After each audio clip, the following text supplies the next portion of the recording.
Democracy in principle. There are crimes of passion and crimes of logic. The boundary between them is not clearly defined, but the penal code makes the convenient distinction of premeditation. We are living in the era of premeditation and the perfect crime. Our criminals are no longer helpless children who could plead love as their excuse. On the contrary, they are adults and they have a perfect alibi, philosophy, which can be used for any purpose, even for transforming murderers into judges. The problems of political philosophy are in the modern era, perhaps as never before, matters of life and death. Political philosophy is used as a tool for the justification of murder and oppression on a grand scale. These may perhaps seem strange words to inject into the argument that has gone before. We have tried to analyze in a highly technical way, for no other reason than that this is a highly technical problem, but in being analytical and technical, we must not lose sight of the fact that we are dealing, however inadequately, with a profoundly human problem. It is a problem of the mind, but it is also a problem of the body.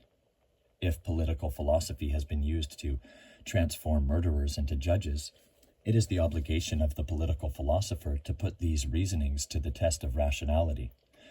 If they make sense, that is one thing, but if they do not, we must see clearly why they do not. If an alternative that puts a premium on human life and free expression does make sense, we must see clearly why it does.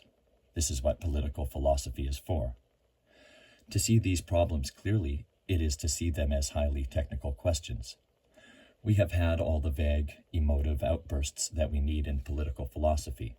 If close analysis will help to straighten out our thinking, then let us have it. As Sir Isaiah Berlin once remarked, philosophical concepts nurtured in the stillness of a professor's study could destroy a civilization. If professors can truly wield this fatal power, may it not be that other professors, and they alone, can disarm them?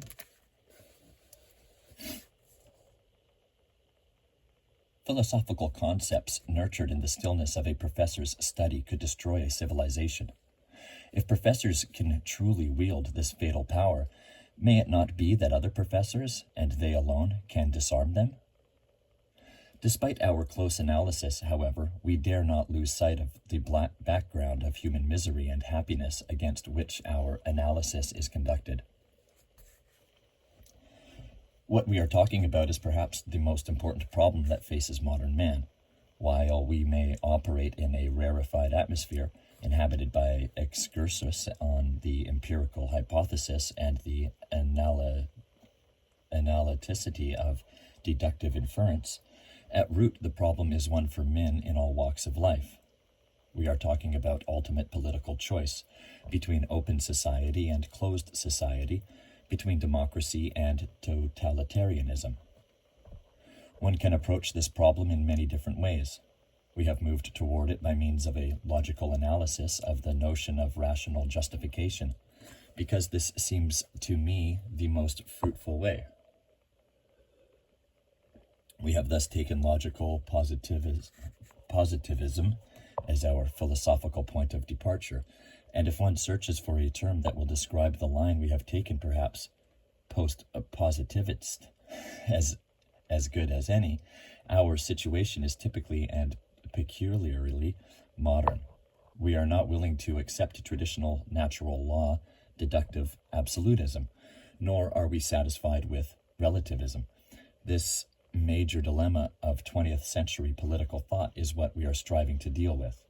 It is a dilemma that forces itself not only upon Americans and Englishmen of an analytical bent, but on continental Europeans of existentialist inclinations as well.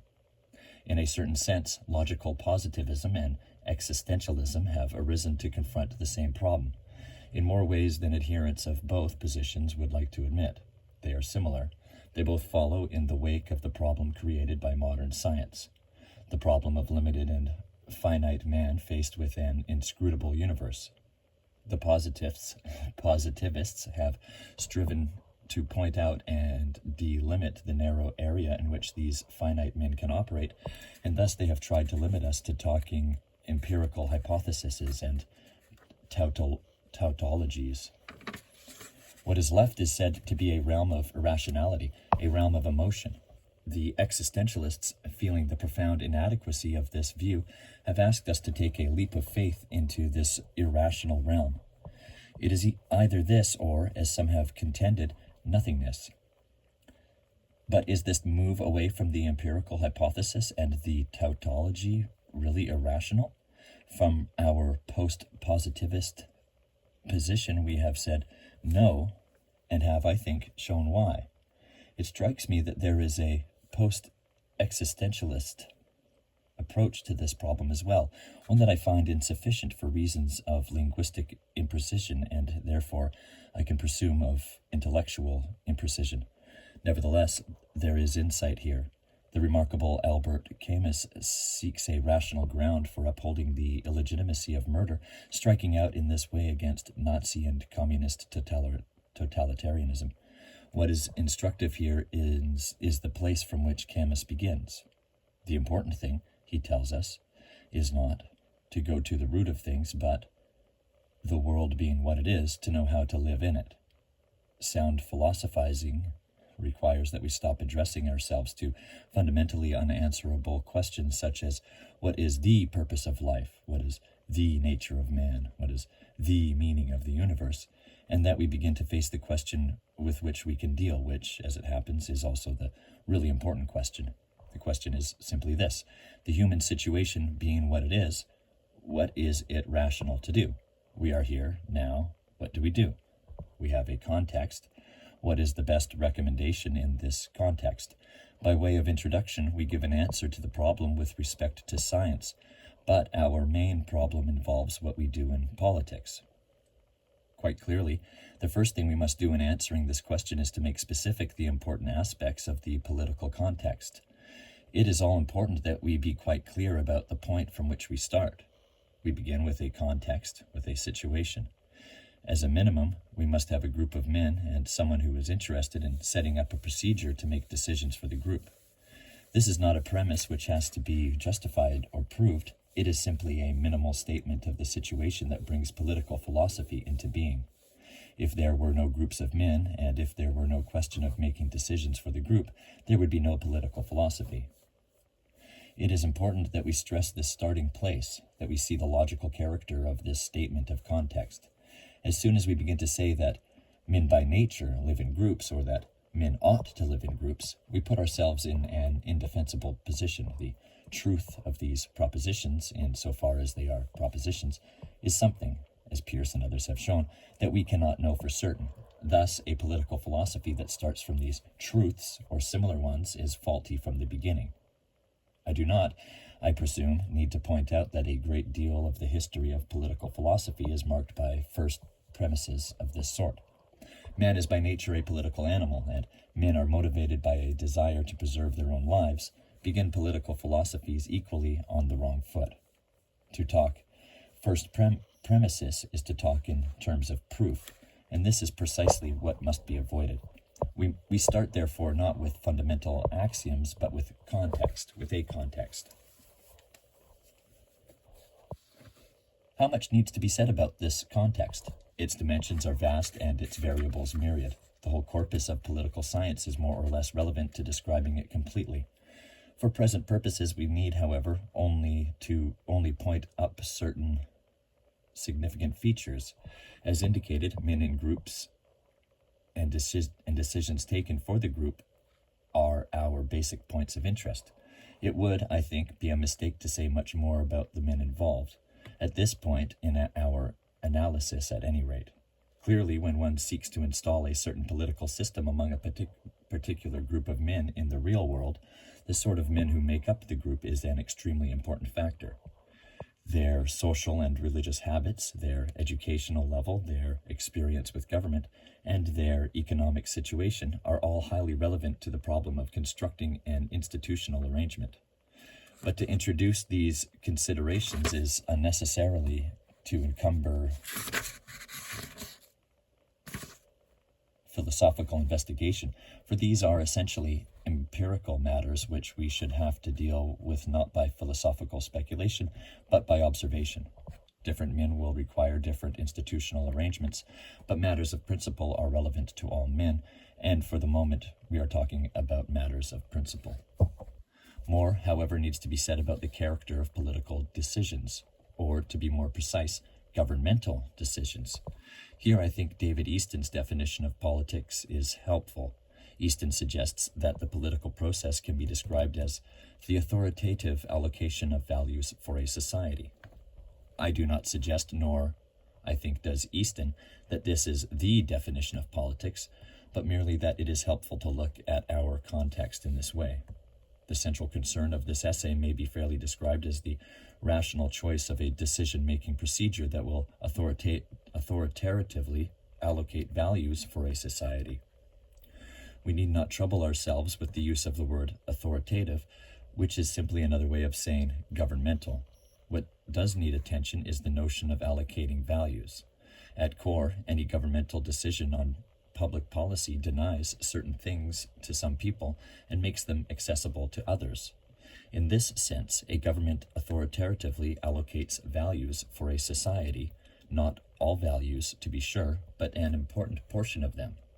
Unless one is ready to accept a most rigid determinism, the allocation of values inevitably involves choice among alternatives. It is important that we look with some care at the character of choice in this context. Whoever does the choosing of one alternative over others will presumably be attempting to effect a certain end by this choice.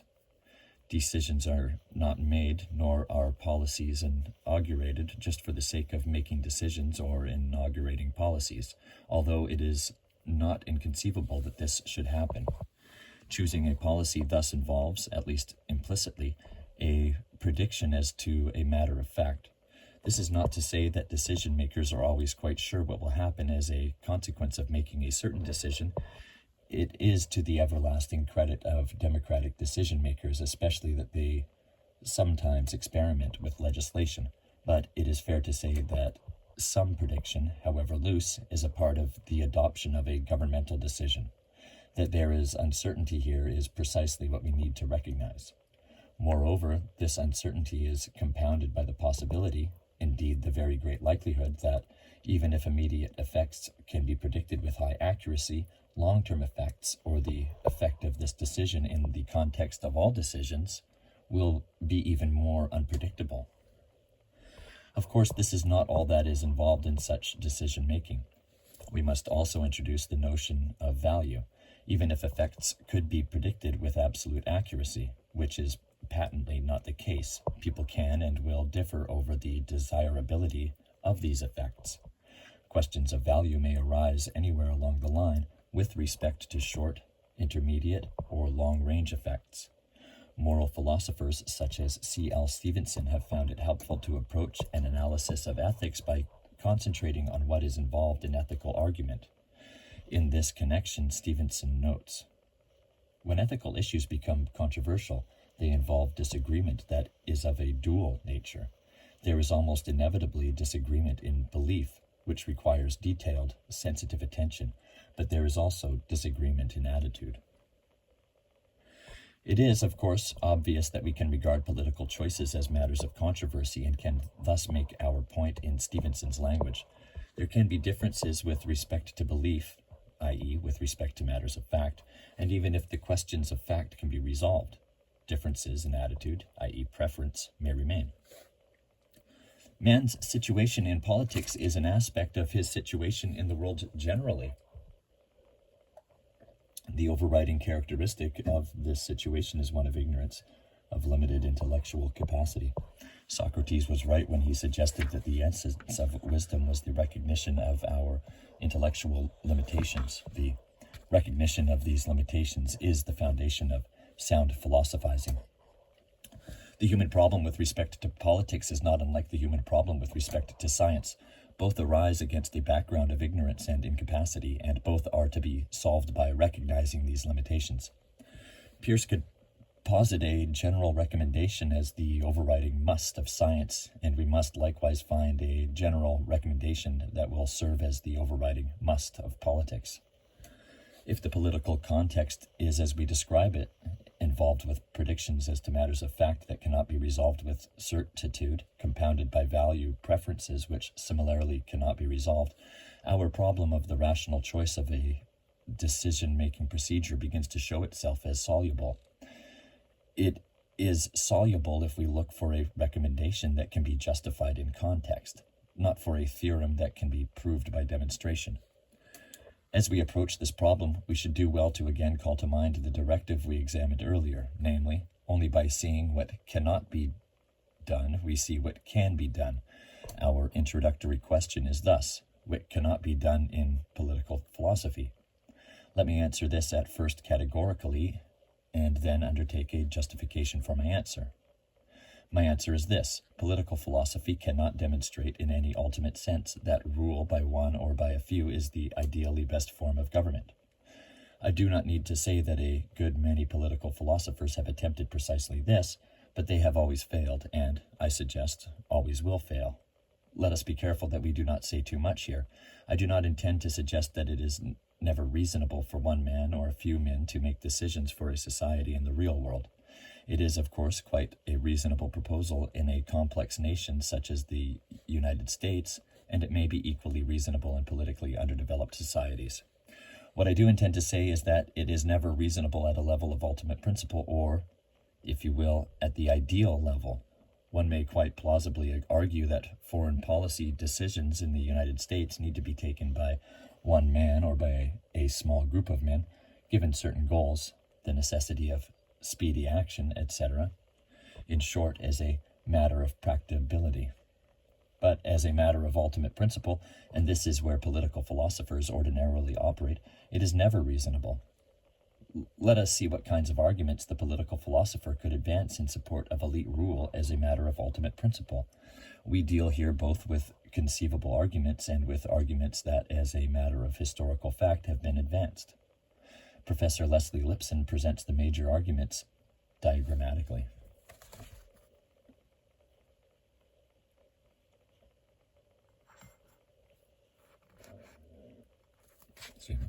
We can, I think, dismiss the first 8 arguments simply as quite untenable. Surely it is possible to divide mankind in terms of age, necessary of race, etc., and we're going to call it good right there, and we'll continue later.